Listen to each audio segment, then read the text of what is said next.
নাই নাই নাই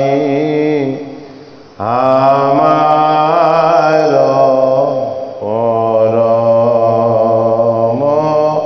গুরু রাম আমার পরম গুরু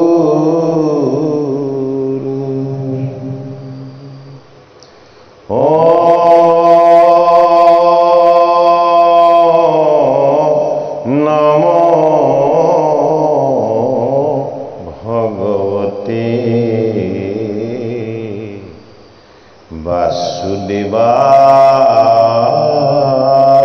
বাসুদেবায়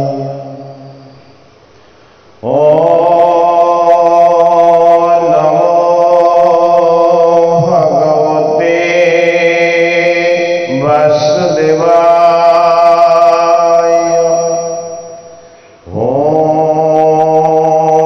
নমো ভগবতে বাসুদেবায়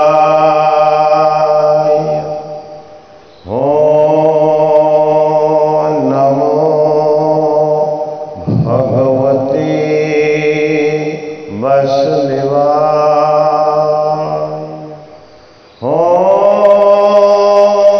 নমো ভগবতে বাসুদেবায়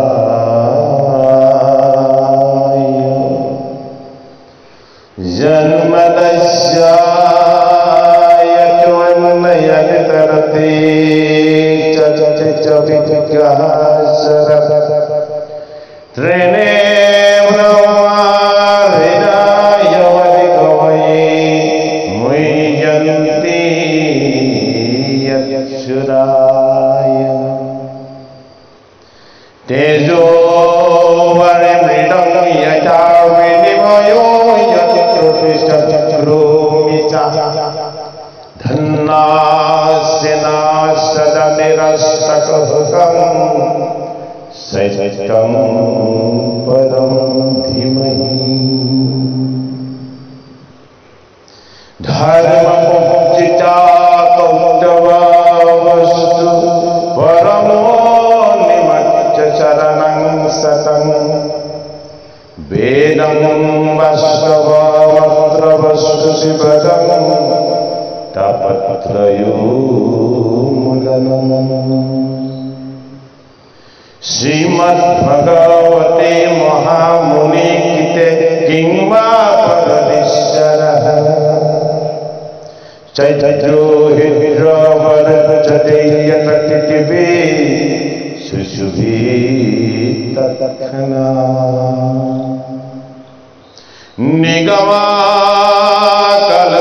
निगमाकल्पतरुगलितफलं शुकमुखमितद्रवसंयुतं पीयता भागवतं रसमलयं मुहुर्मुहुरसिका भूमि भावुका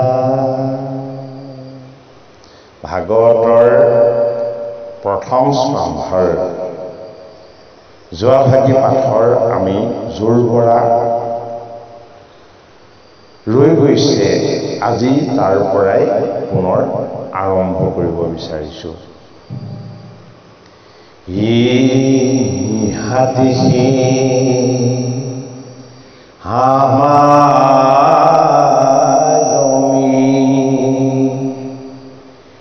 নীলম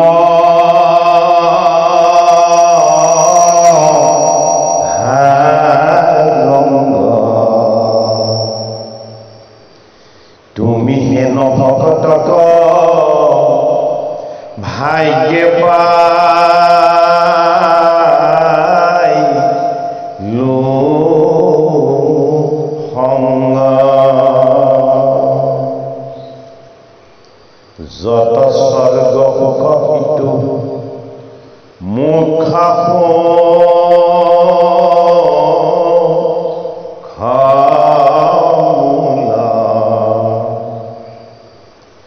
ভকতর সঙ্গৰৱ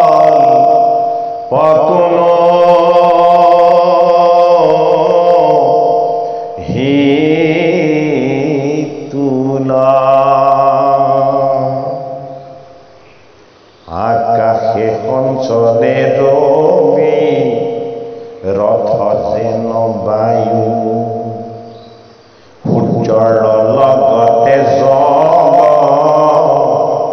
তৰহলৈ আয়ু এক ক্ষণ মাত্ৰ যিটো শুনৈ কৃষ্ণ কথা তাৰ বিনে আনৰ জীৱন যায় বৃথা কৃষ্ণ তেওঁৰ পিয়াই আমি কৰো কৰ্ম যত এটাতো নানা বিঘ্নি আছে জানিলো মনত এতেকে পিয়াই কৃষ্ণ চৰিত্ৰ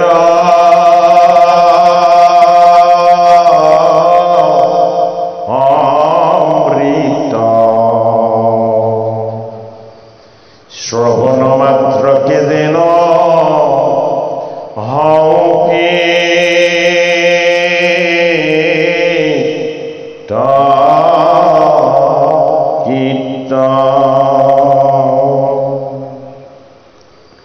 জাগ যোগ যজ্ঞ কৰি দুখ পাই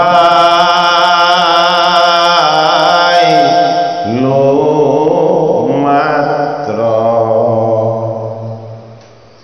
আবেগ কহিও কমহা ভাগ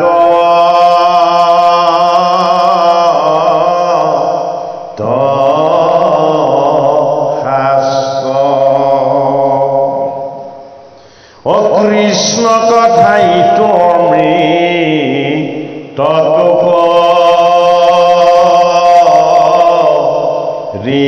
ঋষাদ শুনুভূত শোক পৰি ক্ষিতৰ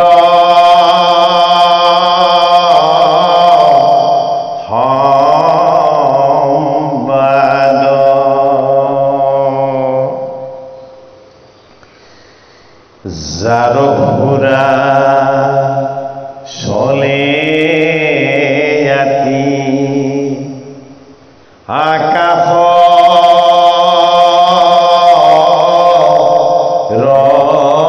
পথে সসাগৰা পৃথিৱী যি নীলায়ে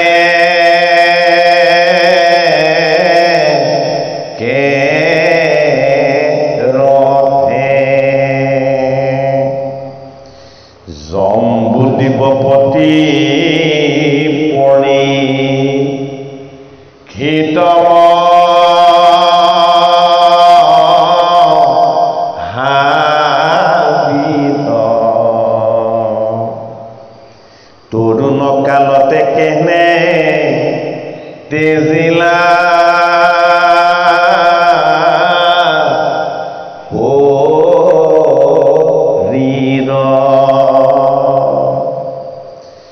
ভিত যেন খাতে পিঠি বীৰৰা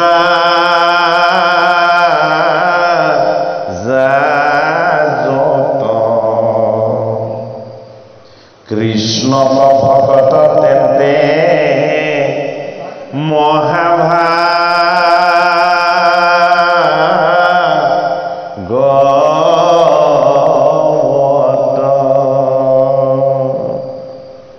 এই হৰিস্মৰি জিমতে কো ৰিলাত নো ত্যাগ এ কহিও তাহাৰ জন্ম সুতম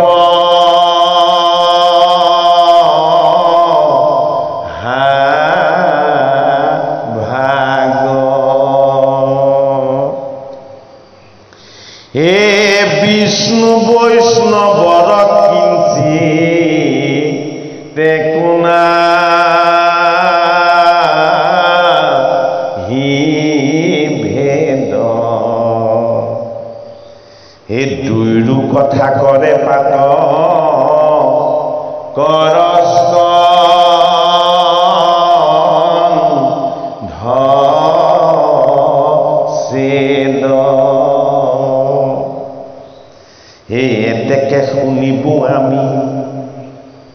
ভকত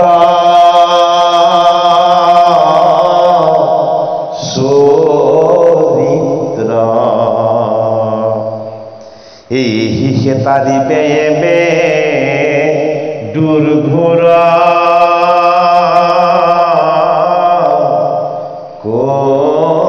কলিত এ দেৱৰ দুৰ্লভ মুনিম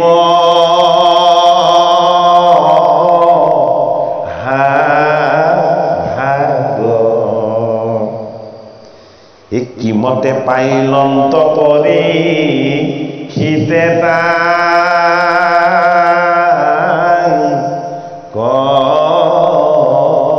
লাগ এই বৈকুণ্ঠৰ শাস্ত্ৰ যিটো বেদান্ত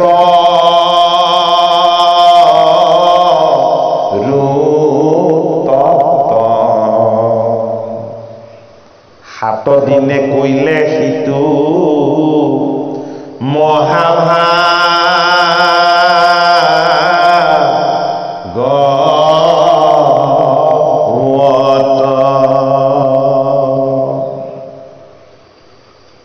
ভাগৱত শাস্ত্ৰ ভাগৰ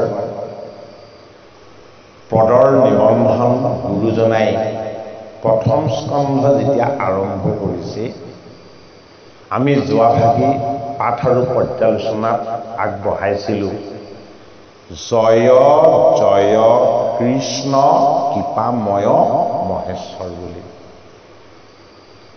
দুবাৰ জয় বুলি ঘোষণা কৰিছে কৃষ্ণ কৃপাময় বুলি কৈছে আৰু কৃষ্ণক মহেশ্বৰ বুলি কৈছে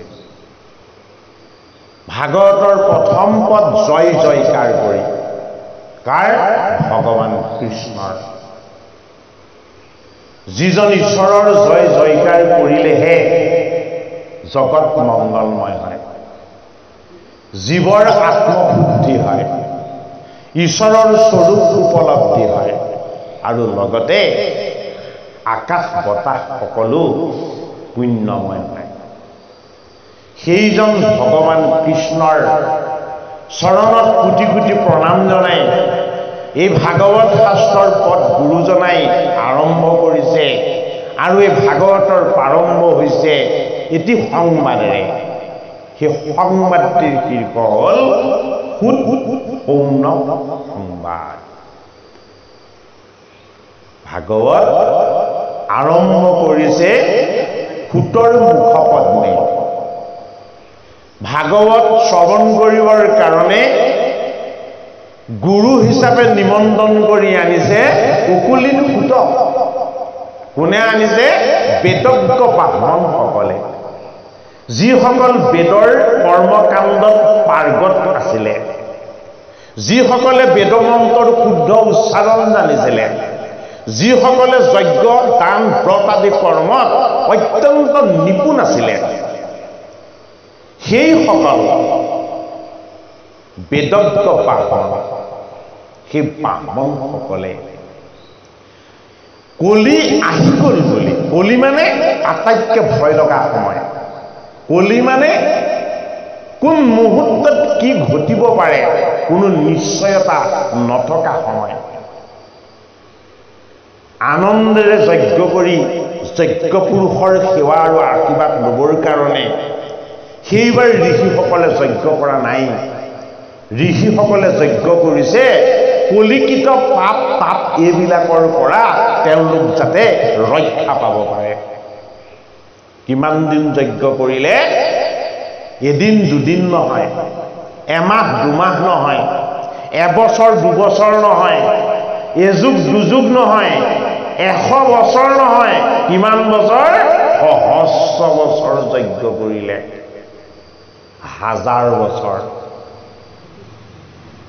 আমাৰ মনুষ্যৰ বাৰু কলিকাতাত ইমান ধৈৰ্য আছেনে কালি ভাগৱত শ্ৰৱণ কৰিবলৈ ভকত 50 জন হৈছিলে আজি 20 জনহে হৈছে আহিবলৈও অৱশ্য সময় আছে সেটোক আমি অস্বীকাৰ কৰিব নোৱাৰো কিন্তু এতিয়া মই ঘৰ 40 কাপ মানে চাহৰ কথা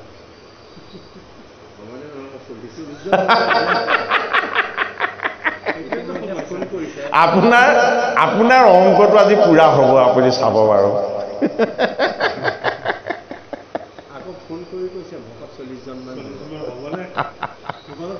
মানে বাৰু সংখ্যা যেতিয়া আপোনালোকে ধৰি দিছে, গতিকে সংখ্যাটো তেতিয়াহ'লে মিলিব লাগে। এই ঋষিসকলে 1000 বছৰ যজ্ঞ কৰি কলিৰ পাপ তাপ কণ্ডল এইবিলাকৰ পৰা তেওঁলোক ৰক্ষা পাব, তেওঁলোকৰ জীৱনৰ দুখ যান্ত্ৰণা কষ্ট একো নাথাকিব, এনে আশা মনত ৰাখি সহস্ৰ বছৰ বেদৰ কৰ্মমাৰ্গ প্ৰতিপালন কৰি তেওঁলোকে যজ্ঞ কৰিলে। তাৰ পৰা তেওঁলোকে যিটো বাস্তৱ দৃষ্টিৰে পালে সেই কথাটো জনালে। কি পালে? বোলে আমাৰ দাড়ি চুলিবিলাক চব ধূম্ৰ বৰ্ণৰ হৈ গ'ল, ধোঁৱা বৰ্ণৰ হ'ল দাড়ি চুলি। যদি 1000 বছৰ যজ্ঞকে কৰি থাকে, তেতিয়াহ'লে তাৰ দ্বাৰা দাড়ি চুলি ধোঁৱা বৰ্ণৰ নহয় কি হ'ব? যজ্ঞ কৰি কৰি থাকোঁতেই তেওঁলোকে শুনিবলৈ পালে এটা পৰম পবিত্ৰ বাণী। তেওঁলোকে বিশ্বাস কৰা নাছিল, তেওঁলোকে ভাবি পোৱা নাছিলে, চিন্তা কৰা নাছিলে। হঠাৎ তেওঁলোকে শুনিবলৈ পালে, বোলে কি কেৱল মাত্ৰ 7 দিন। কি হ'ল? গংগাৰ পাৰত পাণ্ডৱৰ পবিত্ৰ নাতি পৰীক্ষিত গুৰু ভগৱান শুকে 7 দিন ভাগৱত ক'লে, আৰু তৰুণ কালতে পৰীক্ষিতে কি কৰিলে? মৃত্যুক আহ্বান জনালে। অৰ্থাৎ যিজনৰ জীৱনৰ প্ৰতি মোহ মায়া একো নাথাকে, সেইজনকে কোৱা হয় কি বুলি? ব্ৰহ্মময় ঈশ্বৰ জ্ঞানৰ গৰাকী বুলি। আমি যে কওঁ যে ব্ৰহ্মজ্ঞান লাভ হ'ল, ব্ৰহ্মজ্ঞান কোনজনৰ লাভ হয়? আত্মহত্যা কৰাৰ কথা আমি কোৱা নাই, কিন্তু যিজন ভকতে মৃত্যুৰ সময়ত অত্যন্ত সুস্থিৰ হৈ ভকত বৈষ্ণৱক নিমন্ত্ৰণ কৰি পৰিয়ালবৰ্গক কয় যে তহঁতৰ লগত মোৰ সম্বন্ধ, এইটো মায়া। কিন্তু এই অঞ্চলৰ ভকত বৈষ্ণৱৰ লগত মোৰ যিটো সম্বন্ধ, এইটো ঈশ্বৰ সম্বন্ধ। গতিকে তেনে ভকত বৈষ্ণৱৰ চৰণ সেৱা কৰি তেওঁলোকৰ অকণমান আশীৰ্বাদৰ ভাগ লৈ মই মোৰ জীৱনৰ অন্তিম সময়খিনি সমাপ্ত কৰিব বিচাৰোঁ। অৰ্থাৎ যেতিয়ালৈকে জীৱই ভকত বৈষ্ণৱৰ সংগ বাঞ্ছা নকৰিব, তেতিয়ালৈকে জীৱৰ কেতিয়াও মুক্তি নহয়। কাৰ সিদ্ধান্ত?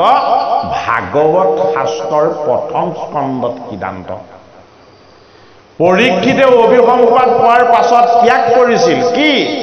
প্ৰথম তেওঁৰ শিৰৰ মুকুটটো, যিটো মুকুট শিৰত থকাৰ কাৰণে সেই সোণৰ মুকুটে দিয়ে তেওঁ মন মগজু আৰু হৃদয় সমস্তখিনিলৈকে কলি প্ৰৱেশ হৈ গৈছিলে। তাৰ পাছত তেওঁ ত্যাগ কৰিছিল কি? তেওঁ পিন্ধি থকা ৰাজ আভৰণ। ৰাজ আভৰণটো ভাওনাত বৰ ধুনীয়াকৈ দেখুওৱা হয়। এইটো আমাক দেখুৱাইছে। কি দেখুৱাইছে? তোমাৰ মনত থকা ভোগ বিলাস আনন্দ উচ্চ আকাংক্ষা এইবিলাকেৰে সৈতে তুমি এজন নৃপতি ৰজা, তুমি ৰজাৰ ভাৱেই দি আছা। এই ৰাজসিক ভোগ বিলাসৰ তোমাৰ যিটো আভৰণ আছে, এই আভৰণটোক তুমি সদায় প্ৰতিপালন কৰি থাকিবা। কেতিয়ালৈকে? যেতিয়ালৈকে তুমি ভগৱন্তৰ চৰণ, ভকতৰ সং, ভাগৱত শাস্ত্ৰ আৰু কৃষ্ণ কথা, এই কথাৰ যেতিয়ালৈকে তুমি স্পৰ্শ নাপাবা। পৰীক্ষিতে ঋষিৰ অভিসম্পাদ পোৱাৰ পাছত ঘৰত আহি বহি মৌন হৈ তেওঁ আত্মভাৱনাত নিমগ্ন হ'ল যে পাণ্ডৱৰ বংশৰ এই পৰীক্ষিতে আজিৰ দিনটোতনো কি কি কাম কৰিলো। যিমানেই তেওঁ ভাবিবলৈ ল'লে, সিমানেই তেওঁ কান্দিবলৈ ল'লে। তেওঁ 2 চকুৰে কেৱল চকু পানী ববলৈ লৈছে।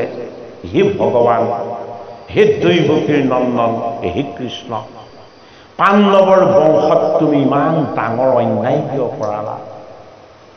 মই তোমাৰ চৰণ চিন্তা কৰিব লাগিছিল। মই প্ৰজাবৎসল ৰজা হৈ সমস্ত প্ৰজাৰ সুখ দুখৰ সমভাগ ল'ব লাগিছিল। মই কান্ধত ধনু লৈ এই ঘোঁৰাই টনা ৰথত উঠি মই দিনটো কিয় মৃগয়াৰ পাছত দৌৰিব লগা হ'ল?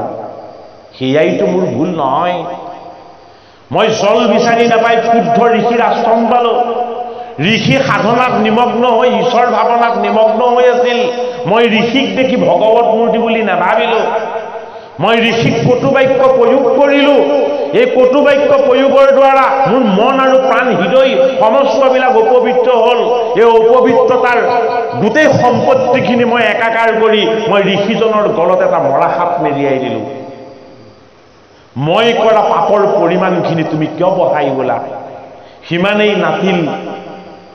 মই ৰজা হৈও ঋষিক সেৱা নকৰি, ঋষিক অপদস্থ কৰি, ঋষিৰ গলত মৰা সাপ মেৰিয়াই মই কোনো দ্বিধা অনুভৱ নকৰাকে, কোনো চিন্তা নকৰাকে মই আহি আকৌ ৰাজ হাউলি পাই গলোহি। তুমি মোক কিয় ইমান অবিবেচক কৰিলা? কিয় কৰিলে তেনেকুৱা? কলি আহি আছে। কলিৰ শক্তি সেয়া, পৰীক্ষিতৰ শক্তি নহয়। কলি কাল, এই কালক কেতিয়াও কোনেও বাধা দি ৰাখিব নোৱাৰে। সেইটো কাৰণে ভাগৱত শাস্ত্ৰত আচল সত্যটো দেখুৱাইছে। কি সত্য দেখুৱাইছে? তুমি কলিৰ প্ৰজা হৈ জন্ম ললা। কলিকিত যিমান পাপ আছে সমস্তবিলাকে তোমাক চাৰিওফালৰ পৰা বেৰি আছে। এই কলিকিত পাপবিলাকৰ পৰা তুমি উদ্ধাৰ হ'বৰ কাৰণে বেলেগে ভাগৱত কীৰ্তন শ্ৰৱণ কৰিলে নহ'ব। ভকতৰ সংগত তুমি নিজেই ভাগৱত কথা শ্ৰৱণ কীৰ্তন কৰিব লাগিব। নহ'লে কি হ'ব? গৃহবিলাক সাপৰ গাঁতৰ নিচিনা হ'ব। প্ৰত্যেকজন সদস্যই ক্ৰোধী হ'ব, জেদী হ'ব। পিতৃৰ বাক্য পুত্ৰই নেমানিব। ভাৰ্যাই স্বামীৰ কথা নুশুনিব। কিয়? বতাহ প্ৰদূষিত হৈ গৈছে কলিকিত মলৰ দ্বাৰা। এই বতাহটোক যদি কেনেবাকে হৰিৰ গুণ কীৰ্তন যশ আৰু লীলাৰ উপাসনাৰে শুদ্ধ আৰু পবিত্ৰ কৰি লোৱা নহয়, তেতিয়াহ'লে অনাবৃষ্টি হ'ব। কৃষকে বাৰীত বৰষুণৰ কাৰণে ৰৈ থাকিব লাগিব। হৈছেনে নাই সেইখিনি? নহ'লে কি হ'ব? অতিবৃষ্টি হ'ব। বৰষুণ ইমান হ'ব যে খেতি বাতি কৰিব নোৱাৰা হ'ব। এই বায়ুৰ ভাৰসাম্যতা কিহে কৰিব পাৰে? শব্দব্ৰহ্ম। এই শব্দব্ৰহ্মৰ শুদ্ধতা আৰু পবিত্ৰতা ভগৱন্ত কৃষ্ণ কালকো অতিক্ৰম কৰি, কালাতীত হৈ, গুণকো অতিক্ৰম কৰি, গুণাতীত হৈ তেওঁ নিৰ্গুণ নাম বস্তু গুণ যশ আৰু লীলাৰ তত্ত্ব জগত উদ্ধাৰৰ কাৰণে, জীৱ উদ্ধাৰৰ কাৰণে এই ভাগৱত শাস্ত্ৰ ৰূপত, গীতা শাস্ত্ৰ ৰূপত তেওঁ কি কৰিছে? প্ৰচাৰ কৰিছে। পাণ্ডৱৰ নাতি পৰীক্ষিত এক প্ৰতীক। এই প্ৰতীক পৰীক্ষিতৰ লগত থকা মুকুটটো আমি জন্মতেই পিন্ধি আহিছো, বুজিব লাগিব। পৰীক্ষিতে পিন্ধি থকা নিপতিৰূপী ৰজাৰ যিটো আভৰণ, আমাৰ ভোগ বিলাস আৰু আনন্দৰ আভৰণটো আমি সদায় জিলিকাই পিন্ধি ৰাখিছো, আমি বুজিব লাগিব। সেইটো কাৰণে পৰীক্ষিতে ভাগৱত শ্ৰৱণ কৰিবৰ সময়ত প্ৰথম খুলিলে মুকুট, দ্বিতীয়তে খুলিলে ৰাজ আভৰণ, তৃতীয়তে ত্যাগ কৰিলে তেওঁ কি? গৃহাশ্ৰম। গৃহাশ্ৰম ত্যাগ কৰি তেওঁ কলৈ গ'ল? গংগাৰ পাৰলৈ গ'ল। এই নামঘৰেই হ'ল গংগাৰ পাৰ।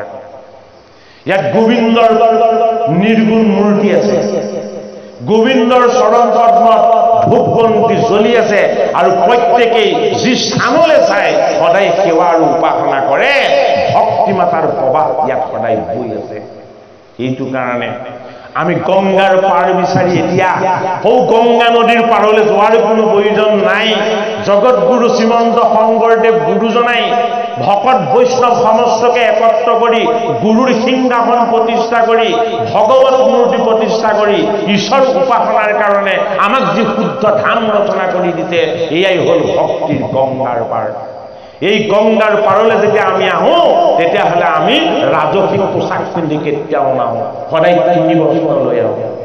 কিয় আমি পোছাকবিলাক আমাৰ যিবিলাক ভোগবিলাক আনন্দৰ পোছাক এইবিলাক আমি গৃহত এৰি থৈ আহোঁ এইটো কাৰণে নামঘৰৰ সন্মুখত এটা সুন্দৰ বাটচৰা প্ৰতিষ্ঠা কৰা হৈছে এই বাটচৰাই আমাক কি কৰে আমাক আত্মসংগমৰ সুযোগ দিয়ে আমাক নিজক শুদ্ধ আৰু পবিত্ৰ হোৱাৰ এটা চান্স দিয়ে এটা সুবিধা দিয়ে এইটো কাৰণে আমি বাটচৰাতে আমাৰ পিন্ধি অহা চেণ্ডেল জোতা কিবা কিবি সমস্তখিনি তাতে আমি এৰি থৈ আহিব লাগে অৰ্থাৎ আমাৰ গৃহধামত থকা অপবিত্ৰতাবিলাক সংসাৰৰ বন্ধনবিলাক দুশ্চিন্তাৰ ভাৱনাবিলাক ভগৱন্তৰ চৰণৰ ওচৰলৈ আমি অহাৰ লগে লগেই আমি বাটচৰাতেই সেইবিলাক ত্যাগ কৰি আমি শীৰ্ণত কৰি ভগৱন্তৰ চৰণত সেৱা জনাই আমাৰ কায় বাক্য আৰু মন আমি শুদ্ধ কৰি আমি এই গৃহধামত আমি সদায় প্ৰৱেশ হ'ব লাগে সেইটো কাৰণে নামঘৰত উচ্চ স্বৰত কেতিয়াও বাক্য ৰাখিব নালাগে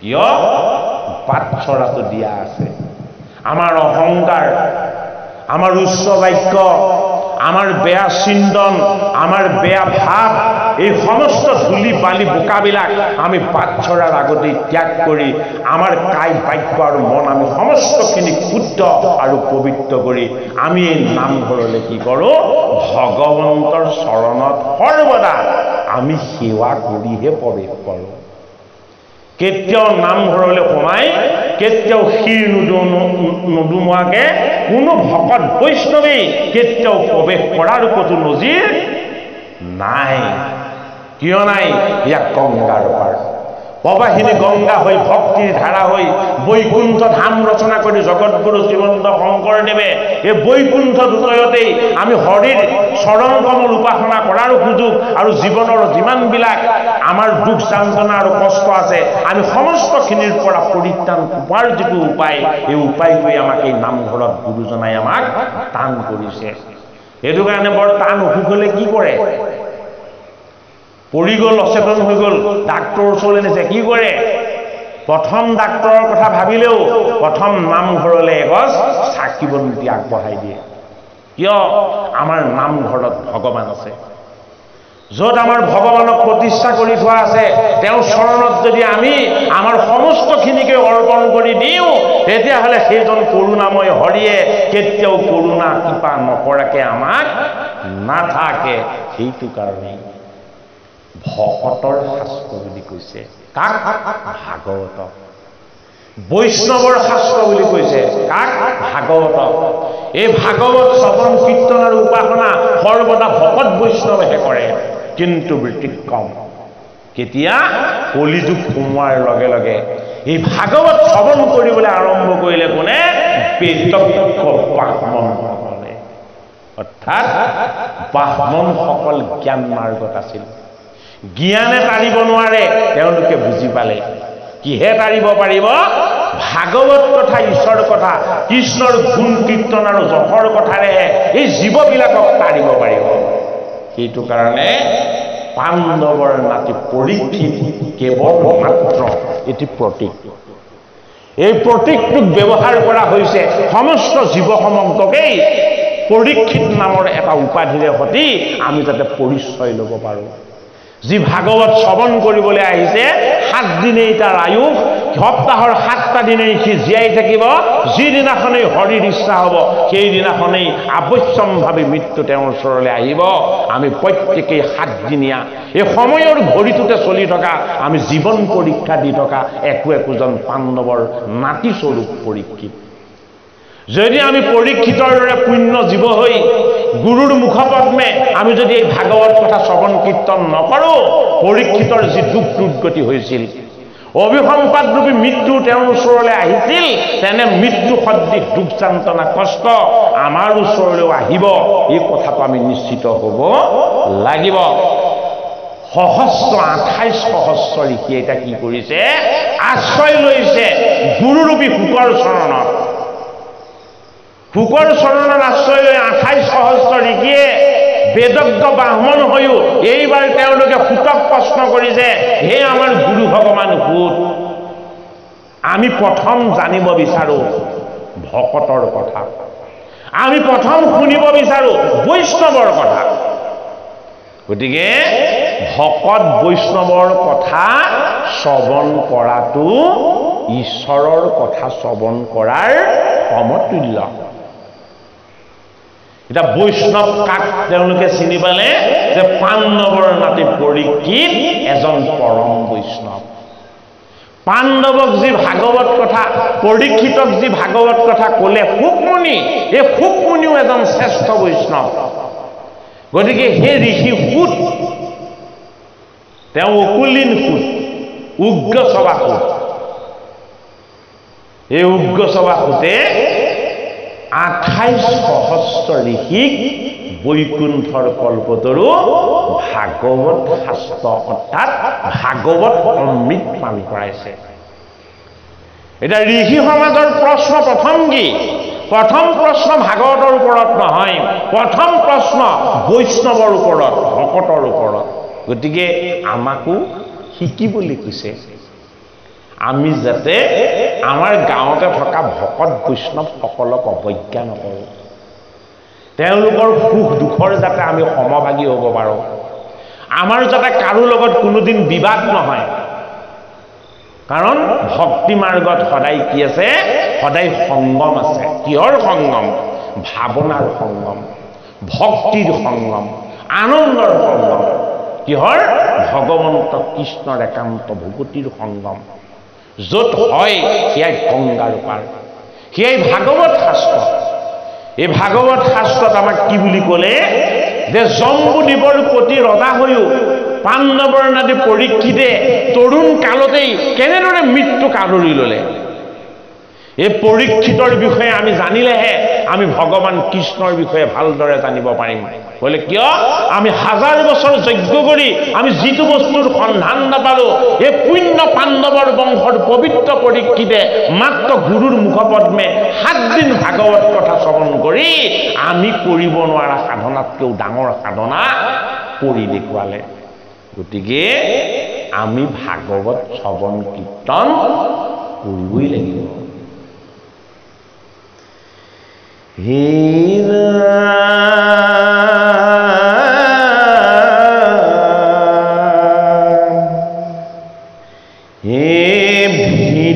যেন খাতে পিঠি বিৰজ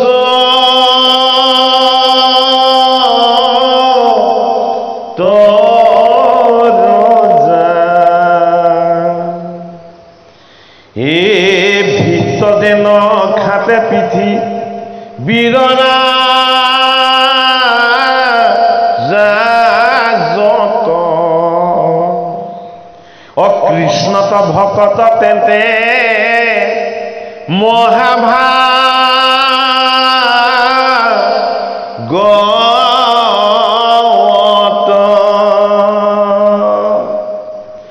এ হৰি স্মৰি জীমতে ৰিলাত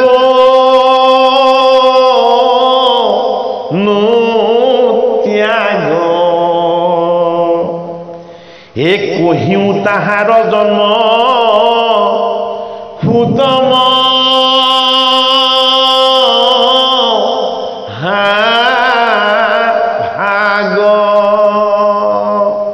ভাগৱত শাস্ত্ৰ ভাগৰ এটা নাম হ'ল দশম। ভাগৱত শাস্ত্ৰৰ এটা নাম হ'ল পুৰাণ সূৰ্য। ভাগৱত শাস্ত্ৰৰ এটা নাম হ'ল পৰীক্ষিত সুখ সংবাদ। ভাগৱত শাস্ত্ৰৰ এটা নাম হ'ল সুত সৌনক সংবাদ। ভাগৱত শাস্ত্ৰৰ এটা নাম হ'ল কামধেনু। ভাগৱত শাস্ত্ৰৰ এটা নাম হ'ল কি? পুৰাণ সূৰ্য। এই ভাগৱত শাস্ত্ৰত আমাক এতিয়া পদে কি বুলি ক'লে যে ঋষি সমাজে জানিবৰ ইচ্ছা কৰিছে কিহৰ বিষয়ে? পৰীক্ষিতৰ জন্মৰ বিষয়ে জানিব বিচাৰো। গতিকে কৃষ্ণৰ জন্ম কৰ্মৰ লীলা ভাগৱত শাস্ত্ৰৰ 10ম স্কন্ধত দিছে। কৃষ্ণ জন্ম কৰ্মৰ লীলাখিনি ক'ত দিছে? ভাগৱতৰ 10ম স্কন্ধত দিছে। পৰীক্ষিতৰ জন্ম বিষয়ক কথাখিনি ক'ত দিছে? ভাগৱতৰ 1ম স্কন্ধত দিছে। গতিকে প্ৰাৰম্ভতে জানিব লাগিব সেই বেদজ্ঞ ব্ৰাহ্মণ ঋষিসকলে কাৰ বিষয়ে যে যিজনে 7 দিন কৃষ্ণ কথা শ্ৰৱণ কৰি মুখ্য সুখৰ আনন্দ লাভ কৰিলে সেইজনৰ জন্মত এটা ৰহস্য আছে। তেনে জন্ম আমি পোৱা নাই, তেনে জীৱন আমি পোৱা নাই। ভগৱন্ত প্ৰভুৰ পৰম কৃপা যে পৰীক্ষিতৰ দৰে এটা জীৱন পোৱাটো। ভগৱন্ত প্ৰভুৰে এইটো কৃপা দৃষ্টি পৰীক্ষিতৰ দৰে এটা জীৱন লাভ কৰাটো। এইটো কাৰণে ঋষি সমাজে পৰীক্ষিতৰ জীৱনৰ কথা শ্ৰৱণ কৰি ঈশ্বৰৰ পুণ্যৰ ভাগ লাভ কৰিব বিচাৰিছে। গতিকে বেদজ্ঞ ব্ৰাহ্মণ ঋষিয়ে যদি পৰীক্ষিতৰ জন্ম বিষয়ক কথা শ্ৰৱণ কৰি ঈশ্বৰৰ পুণ্যৰ ভাগ লাভ কৰিব পাৰে, আমি কলিৰ মন্দমতি বজা আমি যদি এই কথা শ্ৰৱণ কীৰ্তন কৰোঁ, তেতিয়াহ'লে আমিও ঈশ্বৰৰ পুণ্য আৰু পবিত্ৰতাৰ ভাগ লাভ কৰিব নিশ্চিতভাৱে পাৰিম।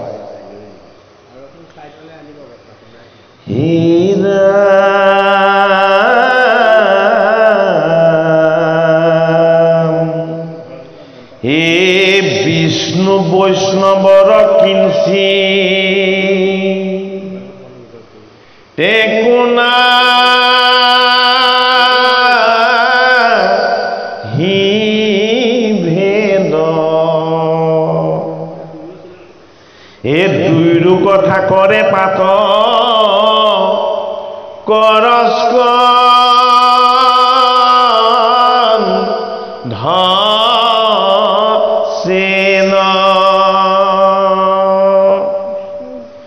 হেতেকে শুনিবো আমি ভকত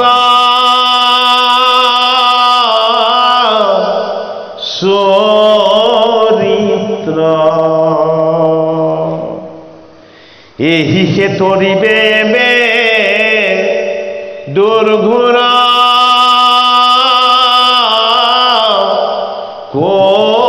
কলিত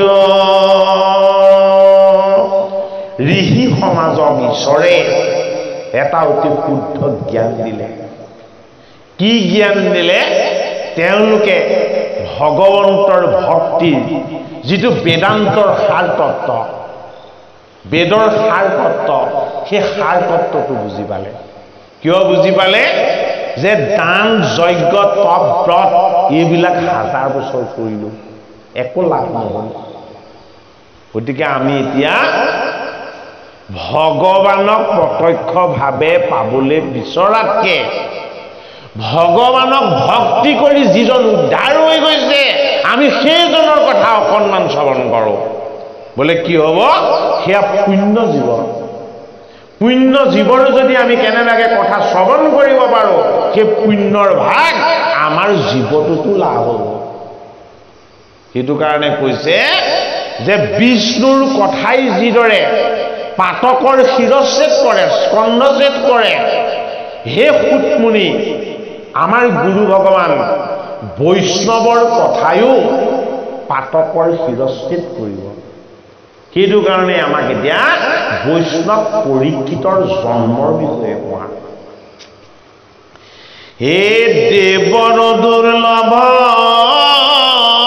শুক মুনিম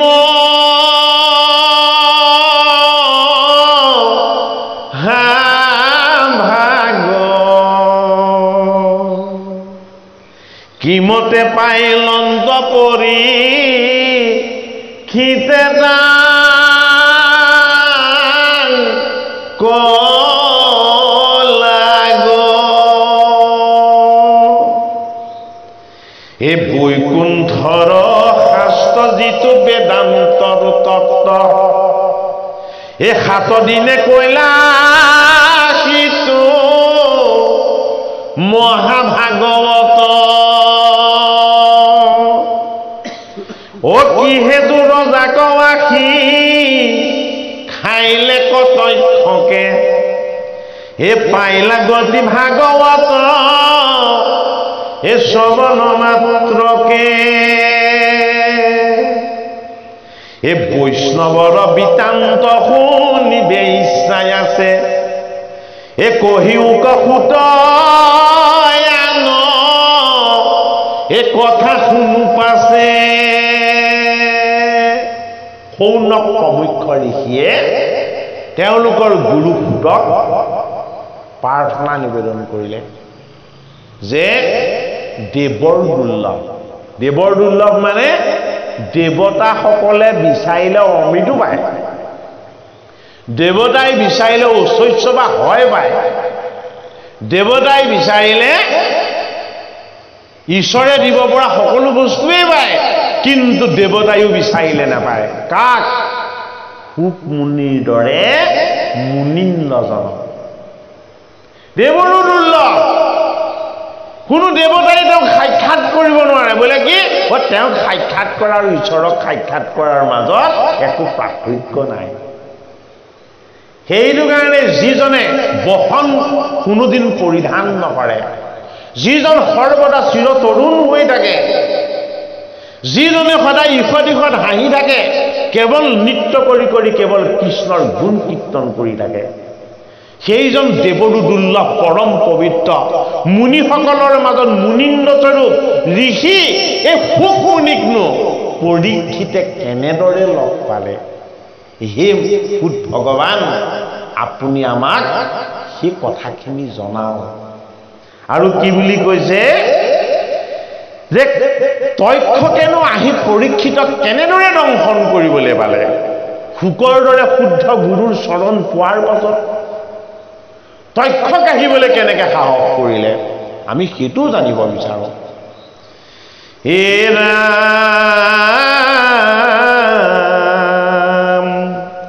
এই বৈষ্ণৱৰ বিতান্ত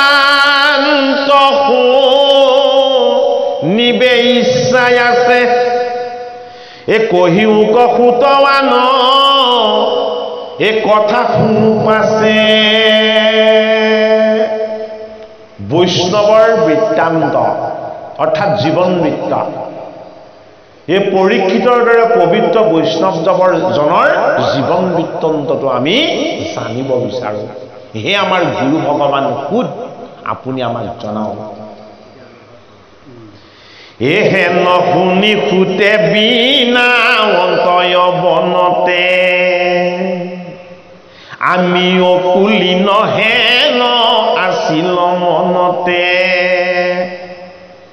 এ তোমাহাৰ প্ৰশ্নে ভৈল আজি সি পবিত্ৰ, এ শুনা যেন জানো কহো কৃষ্ণৰ চৰিত্ৰ। ইমান এজন প্ৰপন্ন ভাৱ সম্পন্ন মুনি, সুত এনে এজন শুদ্ধ সংস্কাৰী বৈষ্ণৱ ঋষিসকলক কি বুলি কৈছে যে তোমালোক মোৰ কাৰণে ভগৱান স্বৰূপ। কিয় ভগৱান স্বৰূপ? তোমালোকে, মই অকুলি নাছিলো, মই নিম্নজনীত জন্ম লোৱা, মই অকুলি নাছিলো, কিন্তু তোমালোকে মোক যিটো প্ৰশ্ন সুধি দিলা, মই উপবিত্ৰ অকুলিনৰ পৰা কি হৈ গলো? তোমালোকে প্ৰশ্ন সোধোতেই পবিত্ৰ হৈ গলো। কিহে পবিত্ৰ কৰে? যদি সেই প্ৰশ্ন বৈষ্ণৱ আৰু কৃষ্ণ সম্বন্ধীয় হয়। প্ৰশ্নটো যদি বৈষ্ণৱ আৰু কৃষ্ণ সম্বন্ধীয় হয়, তেনে প্ৰশ্ন কৰোতাজনো পুণ্যৱান হল আৰু যাক কৰিলে সেইজনো পুণ্যৱান হৈ গল। কোনে সিদ্ধান্ত দিছে? ভাগৱতৰ প্ৰথম স্কন্ধত ঋষি সমাজক সৌনক আদি প্ৰমুখ্য ঋষিক ভাগৱত কথা কীৰ্তন কৰি ভাগৱত অমৃত পান কৰোৱা মুনি সুতে কৈছে যে তোমালোকে মোৰ অকুলিন এই সুতক শুদ্ধ পবিত্ৰ কৰি তুলিলা। বোলে কিয়? তোমালোকে কৃষ্ণ বিষয়ক আৰু বৈষ্ণৱৰ বিষয়ক প্ৰশ্ন সুধিলা। এই প্ৰশ্ন সোধাৰ কাৰণে মই কি হলো? মই পুণ্য হলো, পবিত্ৰ হলো। শুনো যেনে জানো কহো কৃষ্ণৰ চৰিত্ৰ। এতিয়া তোমালোকে মোক কৃষ্ণ আৰু বৈষ্ণৱৰ কথা সুধিলা, আৰু মই মোৰ গুৰুৰ কৃপাত যিদৰে পাইছো আৰু জানিছো, এতিয়া মই তোমালোকক সেয়া জনাম। এই সাৱশেষে কথা কোনে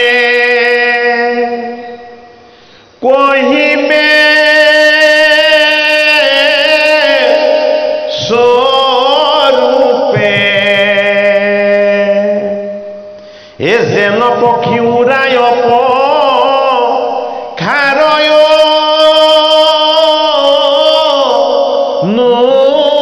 নৰূপে। হে মোৰ শিষ্যসকল, সুত মুনিয়ে কৈছে সৌনকাদি সহস্ৰ ঋষি, সাৱশেষে মানে সবিশেষ আদিৰ পৰা অন্তলৈকে খুদহীনভাৱে নিখুঁতকৈ এই ভাগৱত কথানো কোনে ক'ব পাৰে? গতিকে মই গুৰুজনৰ কৃপাত যেনেদৰে পাইছিলোঁ আৰু মোৰ নিজৰ শক্তি সামৰ্থ্য এটা টিপচী চৰাইৰ দৰে মইনো কিমান ওপৰলৈকে উৰিব পাৰোঁ। মোৰ এই সামৰ্থ্য ঈশ্বৰে যিকণ দিছে সেইকণ প্ৰয়োগ কৰি যিদৰে এটা পক্ষী তাৰ পাখিটোৰ আকাৰ অনুসৰিহে ওপৰলৈ উৰিব পাৰে, ময়ো মোৰ গুৰুৰ কৃপা অনুসৰিয়েই তোমালোকক যিকণ ক'ব লাগে মই সেইকণ ক'বলৈ যত্ন কৰিম। অৰ্থাৎ প্ৰপন্ন শিষ্যজনৰ মনত কেতিয়াও অহংকাৰ বা অভিমান নেথাকে। সেই কথাটো শুকৰ মুখপদ্মে সুতমুনিৰ মুখপদ্মে প্ৰকাশ পাইছে। সেইমতে যত মানে লয়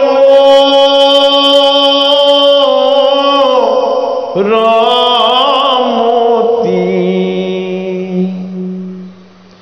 বৰ্ণাইবু কৃষ্ণৰ লীলা তোমাত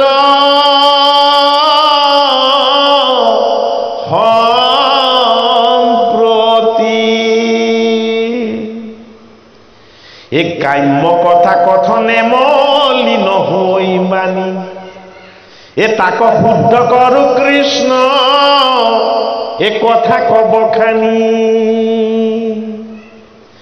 এ কৃষ্ণ চৰিত্ৰত মোৰ মহালাভ আছে, এ কৃষ্ণৰ কীৰ্তনে জাতি এই অজাতি নবাচে। হেৰা দেখি সমাজ কৃষ্ণৰ কথাত কেৱল লাভ নহয়, মহালাভ আছে। কি মহালাভ আছে?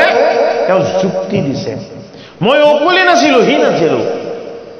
কৃষ্ণৰ কথা শ্ৰৱণ কৰাৰ লগে লগে কি হৈ গলো? মই অকুলিন কুলিন এই গুণময় বিচাৰ বিলাকৰ পৰা মই মুক্ত হৈ গলো। কিয়? কৃষ্ণৰ গুণ কীৰ্তন নিৰ্গুণ। কৃষ্ণৰ গুণ আৰু কীৰ্তন, ভগৱন্ত কৃষ্ণৰ নাম এয়া নিৰ্গুণ হোৱাৰ কাৰণে এই নিৰ্গুণ বস্তুৰ মই স্পৰ্শ পোৱাৰ লগে লগে মই গুণৰ পৰা মুক্ত হৈ গলো।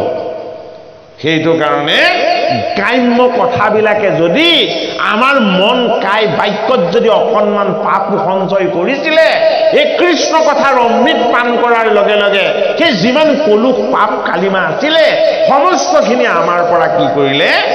আঁতৰ কৰি দিলে। অৰ্থাৎ কৃষ্ণৰ গুণ যশৰ এয়াই মহিমা। যি কীৰ্তন কৰে সিও গুণৰ পৰা গুণাতীত ঈশ্বৰৰ চৰণৰ ফালে ধাৱমান হয়। যি শ্ৰৱণ কৰে সিও গুণৰ পৰা নিৰ্গুণ ঈশ্বৰৰ চৰণৰ ফালে ধাৱমান হয়। এই কথাষাৰকে মাধৱ মহাপুৰুষে নাম ঘোষাত দিছে। শুক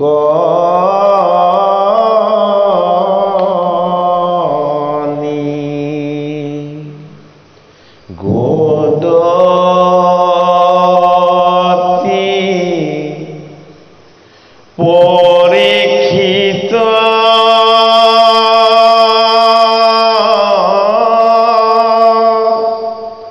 যদি আমি নিৰ্গুণ নত স্থিত এ তথাপি উত্তম শ্লোক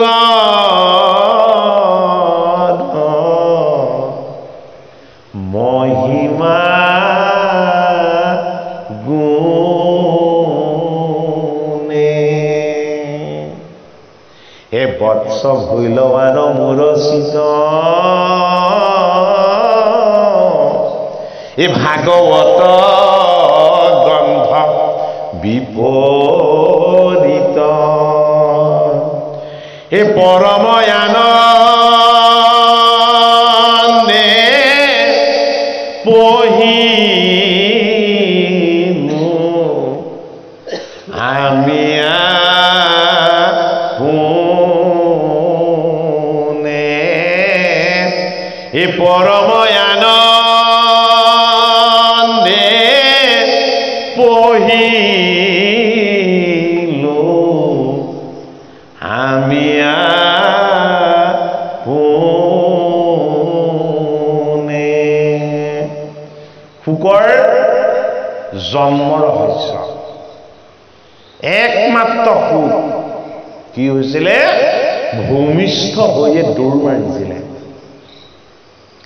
মাতৃ অৰণ্যৰ গৰ্ভত সুখ 12 বছৰ আছিলে 12 বছৰ গৰ্ভতেই তেওঁ ভাগৱত মন্ত্ৰ জপ কৰি আছে অথচ ভূমিষ্ঠ হোৱা নাই বেদব্যাসে আহি মাতৃৰ গৰ্ভত থকা সুতৰূপী আত্মময় পুত্ৰ সন্মুখত লৈ প্ৰশ্ন কৰিলে হে মোৰ পুত্ৰ তুমি মাতৃৰ গৰ্ভত থকা 12 বছৰ হ'ল তুমি কেতিয়া ভূমিষ্ঠ হ'বা তেতিয়া গৰ্ভত থকা সুকে মাত দিছে ভগৱন্ত প্ৰভুৰ দ্বাৰা ৰচনা কৰা দুমুঠি বস্তু মই ভূমিষ্ঠ হ'বৰ সময়ত ভগৱন্তই মোক নিদিব লাগিব ও জন্ম হওঁতে আমি প্ৰত্যেকে দুটা মুঠি মাৰি আহো না নাহো এমুঠিত মোহ এমুঠিত মায়া এই দুটা মুঠি আমি হাতত লৈ আহিছো সুকৰ বিশেষত্ব মই ভূমিষ্ঠ হম কিন্তু মই মুঠি মাৰি এমুঠিত মোহ আৰু এমুঠিত মায়া এই দুমুঠি মই কেতিয়াও নিনিও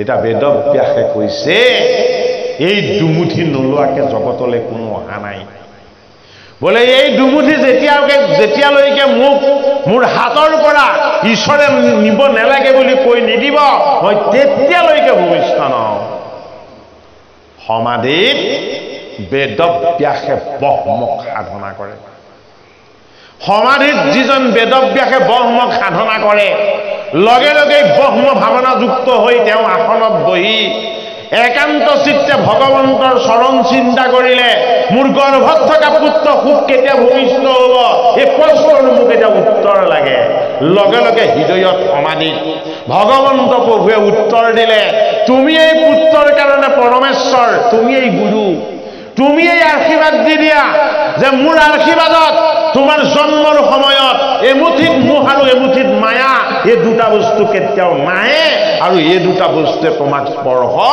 নকৰে সমাধিত বেদব্যাসে ব্ৰহ্মক সাধনা কৰিব পাৰে এইটো কাৰণে তেওঁ টিকালজ্ঞ ঋষি এই বেদব্যাসে অৰণ্যৰ সন্মুখত ৰৈ গৰ্ভত থকা পুত্ৰক জনালে মই দুহাত দাঙি তোমাৰ পিতৃ পৰমেশ্বৰ বেদব্যাস মোৰ নামেই হ'ল কৃষ্ণ দ্বৈপায়ন মই এই তোমাৰ পিতৃ মই এই তোমাৰ গুৰু মই এই তোমাৰ ভগৱান এইটো কাৰণে মই তোমাক আশীৰ্বাদ দিছো মাতৃৰ মায়া আৰু পিতৃৰ মোহ এই দুটা বস্তুৱে তোমাক কেতিয়াও স্পৰ্শ কৰিব নোৱাৰে সুক নিগদতি পৰীক্ষিত যদি আমি নিৰ্গুণত স্থিত জন্মতেই নিৰ্গুণস্থিত তথাপি উত্তম শ্লোকৰ মহিমা গুণে বৎস ভৈলৱাৰ মুৰচিত ভাগৱত গ্ৰন্থ বিপৰীত পৰম আনন্দে পঢ়িলো আমি আপোনে পুত্ৰ জন্ম হ'ল ভূমিষ্ঠ হ'ল 12 বৰ্ষৰ এটি শিশু হৈ নেচালে পিতৃৰ মুখ নেচালে মাতৃৰ মুখ দুইজনৰ চৰণৰ ফালে মাত্ৰ চালে মোৰ গুৰু ভগৱান তোমালোক মোৰ ঈশ্বৰৰ লগত সম্বন্ধ কেতিয়াও মায়াৰ হ'ব নোৱাৰে গতিকে তোমালোকৰ লগত মোৰ সম্বন্ধ কেতিয়াও মায়াৰ নহয় মোক জন্ম দিলা, মাতৃ হৈ গৰ্ভত প্ৰতিপালন কৰিলা, এয়াই তোমাৰ আৰু মোৰ মাজত সম্বন্ধ। গতিকে আজিৰ পৰা আৰু কোনো সম্বন্ধ বিচাৰি তোমাৰ পুত্ৰ শুকৰ ওচৰলৈ তুমি নেযাবা। অৰণ্যৰ ফালে দৌৰ মাৰিলে। অৰণ্যৰ ফালে যি দৌৰি গ'লেই বেদব্যাসে বহি লৈ হুক হুকাই কান্দিছে, মাতৃ অৰণ্যে কান্দিছে, ঈশ্বৰৰ কৃপাত এটা পুত্ৰ লাভ কৰিলো আৰু জন্মৰ পাছতেই তাৰ মুখখন দেখাৰ আৰু কেতিয়াও সৌভাগ্য নহল। হুকে অৰণ্যৰ মাজত গৈ ব্ৰহ্ম সাধনাত, মাতৃৰ গৰ্ভত থাকোঁতে যিদৰে 12 বছৰ তেওঁ ভাগৱত জপ কৰি আছিল, ভগৱন্তৰ চৰণ উপাসনা কৰি আছিল, ভগৱন্ত কৃষ্ণৰ গুণ কীৰ্তন কৰি আছিল, এইজন হুকে অন্ন বস্ত্ৰ সমস্ত ত্যাগ কৰি আত্মাৰূপত এটি শুদ্ধ গুহাৰ মাজত সোমাই একান্ত চিত্তে যিজনে মাতৃৰ গৰ্ভত ঈশ্বৰক স্মৰণ কৰিছিল, এই গুহাৰ ভিতৰতো কেৱল পৰম ব্ৰহ্মকেই উপাসনা কৰি থাকিল। দেৱৰ দুৰ্লভ। হুকক পিতৃও দেখা নাপায়, হুকত মাতৃয়েও দেখা নাপায়, হুকত কোনো দেৱতায়ো দেখা নাপায়। ঈশ্বৰ ৰূপ হৈ আত্মা ৰূপ হৈ কেৱল গুহাৰ মাজত একান্ত চিত্তে ভগৱন্ত কৃষ্ণক উপাসনা কৰে। বেদব্যাসে দেৱঋষি নাৰদৰ যেতিয়া উপদেশ পালে, উপদেশী লোকসৌক কৃষ্ণক সন্মুখ আমি পদত পাম, এই উপদেশ পাই যেতিয়াই তেওঁ ভাগৱতৰ শ্লোক ৰচনা কৰিলে, তেওঁৰ শিষ্যসকলৰ মুখত এই ভাগৱতৰ শ্লোক তেওঁ দান কৰিলে আৰু দান কৰি ক'লে, অৰণ্যলৈ যোৱা। অৰণ্যৰ বিৰিখ, তৃণ, তৰু, লতিকা এই সকলোবিলাকৰ আগত এই ভাগৱতৰ শুদ্ধ শ্লোক তোমালোকে আনন্দৰে কীৰ্তন কৰি কৰি আকাশ বতাহ সকলোবিলাক কঁপাই তুলিবা। গুহাত ঈশ্বৰক ধ্যান কৰি থকা হুকে যেতিয়া ব্যাসে পঠিওৱা ঋষিৰ মুখপদ্মে এই ভাগৱতৰ শ্লোক যেতিয়াই শুনিবলৈ পালে, হুকৰ মন টানি আনিলে এই ভাগৱতৰ শ্লোকে। গুহাৰ পৰা ওলাই আহিলে, মই যি অমৃত পাবৰ কাৰণে এই জগতলৈ আহিছিলো, এই অমৃত মই ঈশ্বৰ কৃষ্ণৰ পবিত্ৰ বাণী, এই শ্লোক কোনে ৰাখিছে? আহি পেলাই দেখিলে ব্যাসৰ শিষ্যসকলে বহি লৈ ভাগৱতৰ শ্লোক তেওঁলোকে কীৰ্তন কৰিছে, হুকে নৃত্য কৰি কৰি। এই শ্লোক কোনে ৰচনা কৰিছে, এই শ্লোক কাক দিবলৈ বনাইছে, এই কথা মই জানিব বিচাৰো। এই কথা শুনিলে মই ৰ'ব নোৱাৰো। মই গুহাৰ পৰা ওলাই আহিছো, এই কথা মোক কোনে শিকাব, এই কথা কোনে মোক বুজাব, এই কথা মই কাৰ পৰা পাব পাৰিম? হে ঋষিসকল, তোমালোকে মোক তেওঁৰ সন্মান দিয়া। তেতিয়া ঋষিসকলে ক'লে, তোমাৰ পিতৃগুৰু বেদব্যাস টিকালজ্ঞ ঋষি, প্ৰণেতা পৰমেশ্বৰ, তুমি সেইজন গুৰুৰ ওচৰলৈ যোৱা, সেইজন গুৰুৰ পৰা তুমি এই ভাগৱত শাস্ত্ৰ অধ্যয়ন কৰা। এই ভাগৱত অধ্যয়ন কৰি তুমি যি উদ্দেশ্যে আহিছিলা, তোমাৰ সেই উদ্দেশ্য তুমি সফল কৰা। গতিকে পিতৃৰ দৃষ্টিৰে নহয়, হুক সেইবাৰ গ'ল ব্যাসৰ চৰণত গুৰু হিচাপে ভজি এই ভাগৱত শাস্ত্ৰ অধ্যয়ন কৰিবৰ কাৰণে। অৰ্থাৎ হুকৰ লগত সম্বন্ধ পিতৃ আৰু মাতৃৰ নহয়, হুকৰ লগত ব্যাস আৰু অৰণ্যৰ সম্বন্ধ গুৰু। সেইটো কাৰণে হুকে পৰীক্ষিতক কি বুলি কৈছে, যে মই গুৰু ভগৱান, মোৰ পিতৃগুৰুৰ মুখপদ্মে এই যি পৰম পবিত্ৰ বৈকুণ্ঠৰ কল্পতৰু ভাগৱত শাস্ত্ৰ মই যে পালো, এই কথাই মই তোমাক কৈছো বোলে কি, এই কথাই সমস্ত জীৱক উদ্ধাৰ কৰিব পাৰে।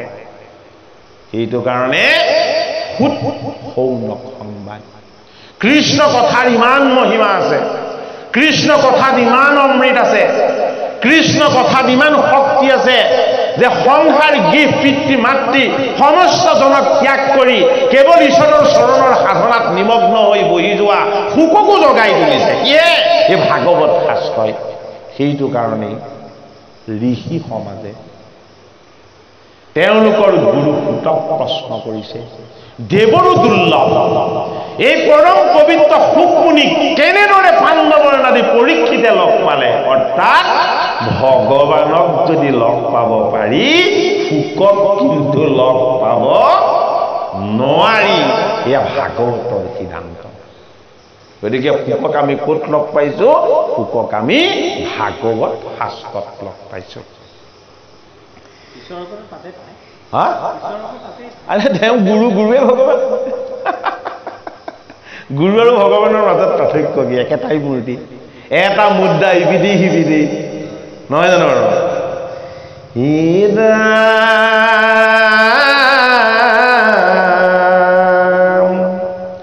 এ কৃষ্ণৰ চৰিত্ৰ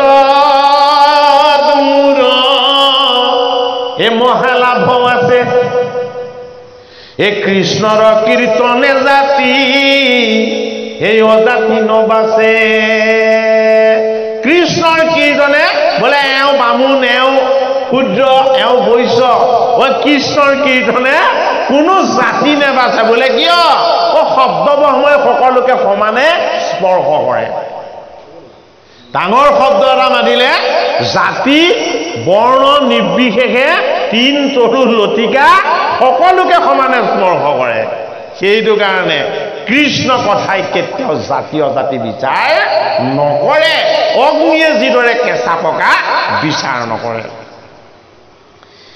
এই বৈকুণ্ঠৰ শাস্ত্ৰইতো মহাভাগৱত এ যে নামতে পৃথিৱীত ভৈলাই উপগত অজিমতে কৰিলা শাস্ত্ৰ ব্যাস সৰ্বজান এ প্ৰথমে হৰিক চুমৰি এ শুনা সাৱধান ও দিনে কপূৰ্বত পৰা সৰসুদৰ্শী এ বদৰিকাশ্ৰমতয়া সন্ত ব্যাসবকী